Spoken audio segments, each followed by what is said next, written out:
Welcome, everybody, into Believe in Chargers. And I'm telling you right now, it's time to believe. The calendars have turned. It is August, and we are days, hours, minutes away from preseason football. But before that, we got to talk about training camp, everything going Chargers. Number 41, Low, how you been, man? It's time for Chargers football. It's picking up, man. It's picking up.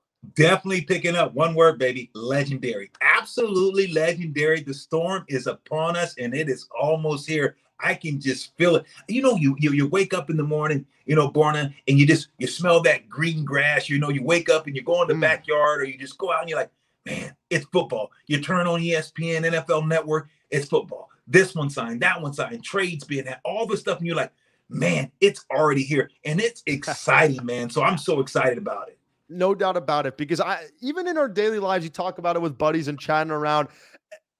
You live in your life, but when there's no football, it feels like there's something empty, right? Sure. There's something empty. There's nothing like waking up on a Sunday morning at 9 a.m. watching the pregame show and not leaving your couch till 9 p.m. when Sunday Night Football's done. So it's going to be an exciting ride. And the beauty of football and the beauty of sport is that every team starts at the same place every calendar year, and you see who emerges, you see who crashes, and that's the beauty of the unpredictability of football. So, I mean, before we get into it, what are you looking forward to most of just the entire NFL season so far? Yeah, I tell you, man, I'm looking, believe it or not, I can't believe in my old age I'm starting to change. I'm more quarterback. I want to see this quarterback. The quarterback, Justin Herbert, you look at Cincinnati with two young whippersnappers, look at around the league, Mahomes. You think about this guy's Brady on his way out, and you're thinking, man, Big Ben retired. But you look at the plethora of young quarterbacks. No doubt. I can honestly say, man, I'm excited about the quarterback position, but I'm just excited right now. Borna, I think you the same way. You talked about it earlier. It's just the water cooler talk. When you're out and hanging out with the buddies at a bar, whatever you may be doing right now, it's about your team. It's so many people are optimistic about how good their team's going to be. And then you have the doom and gloom. Some people are like, man, it's the same old Cleveland Browns. I don't know what they're going to do. And I'm like, man, they haven't even started yet. Yeah. So that's what's always fun, like you said, because there's so many teams and so many fans out there are so excited, like you said, because everyone's got a clean slate. And before we get started, everybody, we want to shout out our sponsor, betonline.ag. Remember, it's the fastest, it's the easiest way to wager on all your favorite sports. And I'm telling you, the hottest time of the betting era begins when the clock turns to September. It's football time. You got your parlays, you got your teasers. I'm personally a big fan of a 3-team special teaser. I'm automatic with it. Remember, head to BetOnline today. Use your mobile device to join. Use our promo code BELIEVE50 to receive 50% welcome bonus on your first deposit. Bet online where the game starts. Law, I'll tell you, I'm gonna be touching a lot on the Chargers a bit this year, man, because it's exciting times to be a Charger fan. And how do you go when say Borna, when you get them? Say if you go on Bet Online and you think about throwing some bets, but the Chargers, the spread, the point over and under is going to be probably what is 50. You think they're going to be the over 50? How many times is going to be over 50? Where do you go? Do you go point spread, or do you like more of the over and under? I mean, I'm not a big over-under guy. I'm more of a point spread. I like teasers because it adjusts the point spread. But we're not just talking about Keenan and Mike and Eckler anymore. We're going to talk about Josh Palmer in this episode and his recent emergence of the Chargers. If he's another weapon for Jay Herbo, we're going to hammer the over. We're going to hammer the over. Anyways, let's dial it in right now and talk some serious ball here. I think we've had about 2 weeks of training camp so far. There's been trials and tribulations just with all 32 NFL teams. You mentioned the word optimism. I want to go back to that and talking about the Derwin James contract situation, because that's kind of the biggest pillar so far left in Chargers camp, right? Here's Derwin James. He's mature. There's oftentimes you see, and I'm sure you've seen it in your playing career, where there would be a contract dispute and the player wouldn't even report to camp, right? Derwin's being the mature leader in which he is reporting to camp. Although he's not playing, although he's not suiting up, he's being mentally present, which shows a little of a maturation level. Listen, he's the unequivocal, unquestioned vocal leader, the heartbeat of this Chargers defense. And he's continued to hold in at training camp as he seeks a new contract. It's lasted 9 practices. The team is encouraged they'll reach a resolution. What is it like in the atmosphere and in training camp if you're a guy like Derwin James and you're reporting in, but you're not playing? And how do these contract disputes affect a locker room, a team? And how long is too long for this hold in to continue? Well, I think you hit some great points. I think one, Borna, when you're talking about here's a guy that's showing up, he's there, even though he's not necessarily practicing on the field. You miss that because on the field, it's about timing. It's about, getting your fits and your reads. Even though he's a veteran player, he's playing with some other guys, being with Khalil Mack. Okay, when he comes down and comes in the box, how are they going to spill it? Him and Khalil Mack, what are they going to talk about? So you are missing something, but he's a veteran guy. I'm not really worried about that. I think that you're talking about the spillover. Does it affect? I don't think it's going to affect this team as bad because here's a guy that's there. He's not, when you're not there and you're not present, oh, what is he doing? What's Derwin doing? Is he thinking about wanting to get traded? What's going on? He has no intentions of that. You see that, and that's what makes it a little bit more unique and more friendlier for the Chargers. Here's a young man just trying to protect himself. Here's a young man that understood he outplayed his contract. He's in his 4th year. He understands that you see what all around the league guys are getting paid. He just wants to get what's due to him. And you've seen how San Francisco, big talk, Debo, what happened? They showed Debo the money. No doubt about it. No doubt about it. I mean, I don't want to get off topic, but that Debo Samuel contract, woo! I know his agent. And I know his agent was very happy about that one. I mean, it's I think you're starting to see the receiver market just absolutely exploding, and good for Debo. He earned it. And it was a contract year at a perfect time. Sometimes you'll see these guys perform very well in a year before contract year, and then it's contract year, and it's just unfortunate timing, and they don't play well, right? So to perform well in your contract year doesn't really get much better than that as a professional athlete. Anyways, we go to Derwin James. That's, the pro is he's there. The con is that he's not locked up yet, and without Derwin James, this defense is significantly different, and the Chargers' Super Bowl aspirations likely take a significant hit if Derwin is not on the field. Let's talk about the good, though. Nasir Adderley, he's been a young safety coming up. Number 24, been playing along opposite side of Derwin on the strong side. And Nasir's been, he's improving every single year as a playmaker, as a ball hawk, and he's elevated to the main starting safety role. And he recorded multiple interceptions so far at training camp, pass breakups. And this former Delaware star, he's been fast, he's been physical. So talk to me about this, Lo. We have guys behind Derwin who obviously aren't at the same skill level and contributors to Derwin James, but talk about, without having Derwin in the lineup, how that can actually benefit some of these guys who are going to be playing alongside and behind Derwin. So once Derwin's back, we have these other guys like Adderley, like a JT Woods, who we just took out of Baylor. They can elevate even more at an accelerated process. No question, without a doubt. And that's why you have Nasir and you see what he's doing. This young man, now he's playing alongside Derwin, but now you look at him, now he's stepping up more in a leadership role. And that's what you have, Borna. When you have guys, sometimes veteran guys get injured or certain things happen, you want your young guys to take advantage of that opportunity. And you see 24 Nasir, he's doing that. He's taking advantage. He's being a leader in the secondary. He's being more vocal. He's having an opportunity to shine. But who did he give a lot of credit to? Derwin. He gives a lot of that to Derwin James because he saw and mimicked what he's been able to do and make that transition. So you like it. And you like these young guys now getting more reps that they wouldn't be getting, having an opportunity to go out there and do the things they need to do. So your team is getting better, especially in the second and the third string guys that wouldn't have seen the many reps as they would have. This is big. This is absolutely great for the Chargers because Derwin James, when he comes back, he's going to lay the wood. It's going to be game over when Derwin James comes back again. We say it every time on the show, everybody. Again, thanks for tuning in.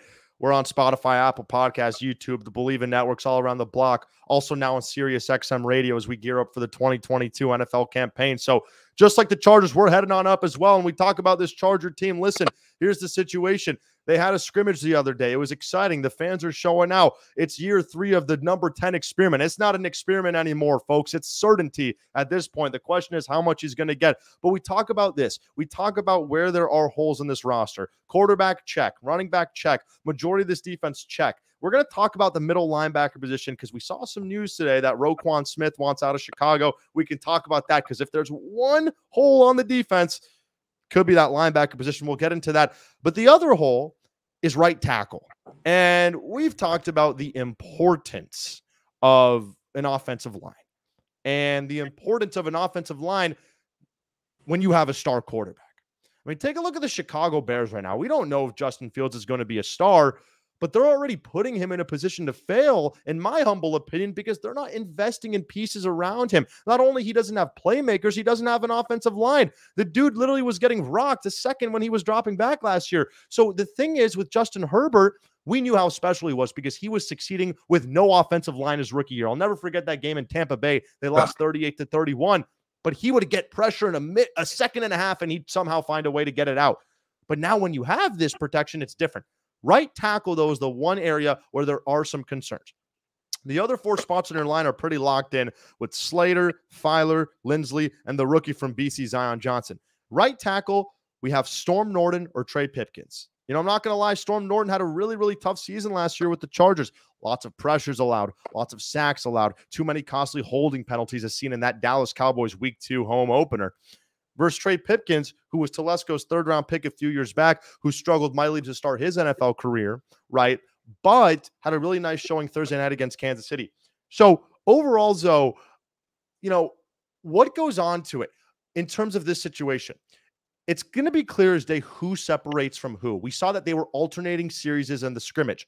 But how much of this decision is up to Justin Herbert? Does he have say in it? Do Telesco and Staley go to Herbert and say, you know, Justin, who do you feel more comfortable with when you drop back in the pocket? Storm Norton or Trey Pipkins? How much of that decision is up to the quarterback? Well, I think a lot of it's up to the quarterback. But, well, here's the deal. He can be friends with either one of these guys because he's just a good guy and he probably likes both of them. But when it's your ass on the line, let me tell you, he wants the best guy out there. He can have a relationship off the field and have a relationship in the locker room. But right now, he's looking at this as like, look, you know, you look at Storm Norman, you look at Trey, and I think it's Trey's job to lose. Because if you look at Storm and Norman, you look at him last year, like you said, the pressures, the hurries, all the things that he did. This team, they had to slide protection. There was a lot of things that you can't do when you have a tackle that you need to have to always have help. Your offense is not complete unless you can, for sure, secure those tackle positions. So I think it's going to be interesting, but I think you're going to see the rotation continue to see these two guys battle at it. But I think that, you know, the third-year guy, you know, Trey, I think it's going to be his job to lose. I just think that they can't go back to Norman. Yeah, I agree, especially with it being on the edge. And we know that the Chargers are going to see a lot of monster edge rushers, just not only in their division, but they play the NFC West.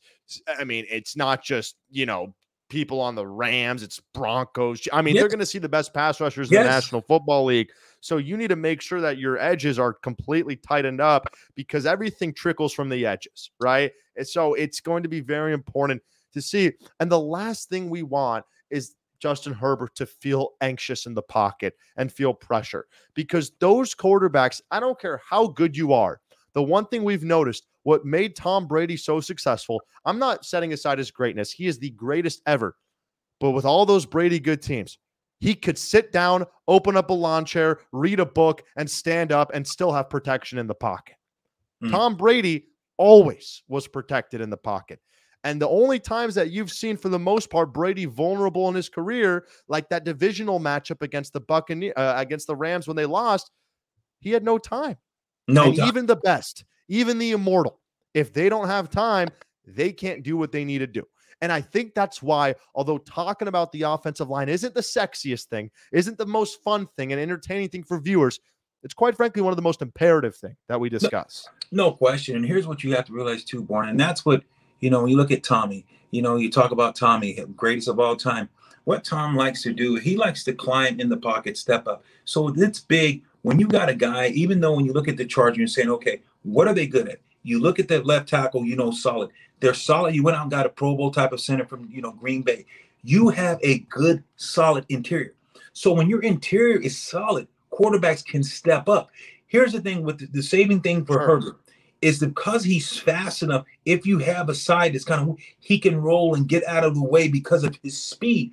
A not mobile quarterback, you don't necessarily, you want your tackles to be solid. You need your tackle. You need that offensive line, the guards in the center. You need them to set a line of scrimmage and don't let the pocket collapse. That's what Brady, you looking at, like you talking about in an NFC championship game when they, you know, semifinals when they played against the Rams. You see the guys, They had put the best guy in the middle, and they were getting Brady off his spot because Brady's a guy that likes to climb up in the pocket. That's what the Chargers have good. The Chargers have went out and said, let's solidify the two guards in the center, and now our young quarterback can climb in the pocket because you can get a speed rusher, and even if the tackle's beat, if he can push him by, now he's got to retrace. The outside backer's got to retrace, and the quarterback's already climbing in the pocket. So that can be a saving grace. So I'm more happy that this team has gotten so much better in the interior. I'll never forget too. And you talk about the weapon of Justin Herbert, not just his arm, but his legs. I mean, we talk about that Pittsburgh Steelers Sunday night football game. He almost rushed for 100 yards and single-handedly was able to overcome the adversity of the weakened Chargers defense at the time and win the game, not with that stellar arm, but with his legs. And I think that's another benefit. I mean, Justin Herbert does everything. You just need to give the kid a second of time. And it's going to be a team to be reckoned with. I mean, it can be that special. So recapping, this scrimmage that the Chargers had recently, folks. And again, thanks for chiming in, tuning in. It's so exciting to have some Chargers football coming up. Justin Herbert did what he always does at these scrimmages. We talk about Pipkins and Norton. Again, they alternated series. Now on defense, let's give you a breakdown. Sebastian Joseph Day and Austin Johnson, the two Chargers acquisitions this summer, because we all know the biggest issue with the Chargers defense last year was that they couldn't stop the run. And what caused that? Well, they just didn't quite frankly have the personnel nor the depth to do so. And what's the result of not stopping the run? You lose the time of possession battle, which means you lose the amount of time Justin Herbert can see the field. So you have Sebastian Joseph Day, you have Austin Johnson in the interior, who are two of the biggest guys to get on the market. And then on the outside, you have Khalil Mack and Joey Bosa. I mean, right there, Lo, talk about that front four and just how the front four can set the tone for the rest of the defense before we even talk about the rest of the defense. Oh, without a doubt, when you're talking about a front four, and now you can win in the trenches. Because like you just alluded to, Justin Herbert last year, he was having to go in the field and have to make magic right away because his defense was giving it up, like you alluded to. And when you lose on first and second down, and now you're in 3rd and 2, guess what? Newsflash, now a team can run or pass. Joey Bosa wasn't at his best because of the fact that you had a situation where, okay, he's tired. He's got to come off the field. You couldn't use him when he was fresh for 3rd downs because teams were in 3rd and manageable. And now you can't use his attributes. Him and Khalil Mack, they're great pass rushers, but when it's 3rd and 2, okay, I got a 2-step, 3-step drop. I can get the ball out of my hand. The pass rush can't get there. That's what the Chargers were losing. Because they couldn't stop the run, teams were able to convert on 3rd and didn't utilize the pass rusher that you had in Joey Bosa, which is one of the league's best. So without a doubt, now you went out and said, we have to get some pluggers. We have to get some run stoppers. This wasn't about these guys getting sacks. You know that, Borna. This is about those big boys up front, the eating up space, to hold their ground and just say, okay, hold and let the linebackers do their jobs.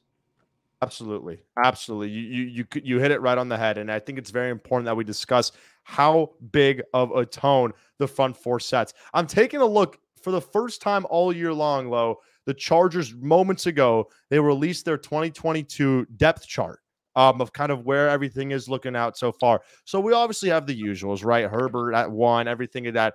I think there's a few things that have stuck out to me. I noticed on depth charts, they'll sometimes have an or between two players. I'm not sure. Was it like that back then too? In your time when they have at right tackle, everything is as expected, right? Keenan, Palmer, Mike Williams are going to be your 3 receivers. At left tackle, you have Slater. Left guard, you have Filer. Center, you have Lindsley. Right guard, you have Zion Johnson. At right tackle, it's first listed as Storm Norton or Trey Pipkins. Is that or thing something that is? Have you seen before? What is that all about? Does that mean they don't know yet? What's the deal with that? You hit it. You're exactly. You know this game. It just means or. It means that, hey, look, that position's up for grabs. You don't want to, especially in training camp, you don't want either one of these guys to take their foot off the gas. You want to see these two guys compete because now you know that your job is at stake. And you're competing for a starting position in the National Football League. So both of these two guys, they both are on alert. They both have been warned, and they know that they have to play at a very, very high level. And that's what it is. And it's not that these guys, if one of them got cut or one of them released, or guess what? They're going to play. These guys are veteran type of guys in this league, and you're always going to have a home, even as a backup. And right now, the Chargers know that they have two backups and they don't know if either one of these guys is a true starter. He's a backup. He can go in, and what does a backup mean? It means he can go out and maintain and play a game here, a game there, here and there, and play at a very high level. But a backup can't do it with consistency, and that's the biggest thing that they're looking for. And for our viewers on YouTube, I have it pulled up, guys, so you guys can see it. For podcast listeners, we can break it down, but we have the full offense and defense. And listen, that's not to say that there's been Super Bowl teams that have never been, there's been Super Bowl teams that haven't had surefire at every single position. No. Like, that's not to say that's not possible. I mean, you take a look at probably outside of middle linebacker and right tackle, the Chargers are absolutely loaded at everywhere else. And not only that they're loaded, Charger fans, but they have depth. They have depth. Now they had Chris Rumph, right, who's now their third string guy on the edge, versus last year they were relying on this guy against the Houston Texans to stop Rex Burkhead, who ran for 200 plus and 2 tutties on the Chargers' face. But now you have depth, right? Now you have Kyle Van Noy, who's been with Belichick for almost a decade now, and he's a guy that they don't even need to rely on to do big things. Yet you have a big-time veteran who's played in Super Bowls, who's played in title games, and now can bring that veteran presence. And everything's going to be led by Khalil Mack and Joey Bosa. And God forbid one of those guys went down. But chances say that one of those guys are going to get banged up and may miss a game or 2 or 3 throughout the year. So what Tom Telesco has done, what Brandon Staley's done, is that they've invested in insurance policies that are going to prepare for them when this happens. Because it's not if it happens in the National Football League, right. It's when it happens. And Lo, talk a little bit more about depth on any good NFL team and why that's important, right? We talk about, obviously, we're going to talk about J.C. Jackson, and obviously we're going to talk about Asante Samuel Jr., but not a lot of people have been talking about how good of a training camp Bryce Callahan's been, a slot guy they get from Denver. Talk about the depth of your team, and if a J.C. goes down, why depth is so vital towards a team's success. Oh, without a doubt, depth is everything, because and like you said, in the National Football League, you show me a team that wins the Super Bowl or don't win the Super Bowl, it's probably lack of depth. I remember being with the Tennessee Titans, and that year we lost to the Rams. Nancy Thigpen didn't play, didn't have a starting receiver, and our receivers by then was only Kevin Dyson's, never a great receiver, like you're saying. We had guys, but they were just guys, Kevin Mason, but we didn't have our true starting receiver at that time in Nancy Thigpen. And then you look at the safeties, didn't have Marcus Robinson, Blaine Bishop. When you don't have the depth and you have this type of injuries, even backups start to show that they're backups. But I think the Chargers said, look, we know that that Joey or Khalil might get dinged up, like you said, for a week or 2. You got to have guys that's going to step up. And for that game, that week, those 2 weeks, that that they still, it's not a huge drop off. And that's what Tom Telesco and this coaching staff, they went out and did. And I think that's a great job by the Chargers. Absolutely. And again, I sound like I'm beating a dead horse here, but I will never forget when the Chargers literally just had to beat the Houston Texans to basically seal their playoff fate, and they can't go to Houston. They can't go to Houston and beat them. And obviously COVID played a major role there, but the Texans were, if not one of the worst team in the National Football League, and they were starting a rookie, Davis Mills, who I actually don't think is going to be that bad, but they were also out with a ton of guys due to COVID. And they let Rex Burkhead run through their throats, and they allowed 40-plus points. And you know what? After seeing that performance, the Chargers didn't deserve to be a postseason team. And a lot of people are going to be talking about the brutal loss against Vegas in Week 17, Week 18, whatever you want to call it. But Chargers fans, it shouldn't have even gotten to that point. You shouldn't have been in a win or die in situation in Vegas, because this team was so much better. They were playing Kansas City for the division lead in November. Agreed. At the end of November, they were 8-5, I believe. The Chiefs were 9-4. The Chargers had the Chiefs on the ropes at home, and they couldn't get it done. And now we're talking about fighting for our playoff lives. So remember how fast it crashed and burned. And I love how the regime, Tom Telesco, Brandon Staley and company, are having insurance policy. Now, what that means, though, is there ain't no more excuses. There's no more excuses. Absolutely. Because last year, you could argue that the personnel wasn't there. Right. And when you talk about Gus Bradley's schematics before Brandon Staley came, Gus Bradley ran a completely different defense than Brandon Staley does. So you can understand that it was going to take a little bit of roster turnover to get Staley's guys. But Brandon Staley, who was from the Vic Fangio coaching tree, has gotten everybody he's wanted. Everybody he's used in Denver, everybody he's used in Chicago. He's gotten Khalil Mack, who was one of the engines of his defense in Chicago. He's gotten Bryce Callahan, who was a big part of his defense in Denver. I mean, he's gotten everybody now. There's no more excuses. No excuses. No more excuses. And I don't want to hear, and I'm going to get a little bit passionate right now. No, I don't want to ahead. hear people saying, I don't want to hear people saying he's in his 30s. It's his second year. No. You got a top 5 quarterback in the National Football League. You got a top 5 receiving core. You got a top 7 offensive line. You got a top 5 front 4. You got a top 5 secondary. Your special teams is looking better. Your only weakness is at linebacker. No more excuses. Done. I'm done, Lo. Oh my God. Hey, you for president, Borna for president, you were bringing, brother, let me pass the offense play it around and you can get an amen, because I'm telling you, you were spot on. They can't be, they have to be done with the excuses. I can't think of any. No, this team is built for success right now.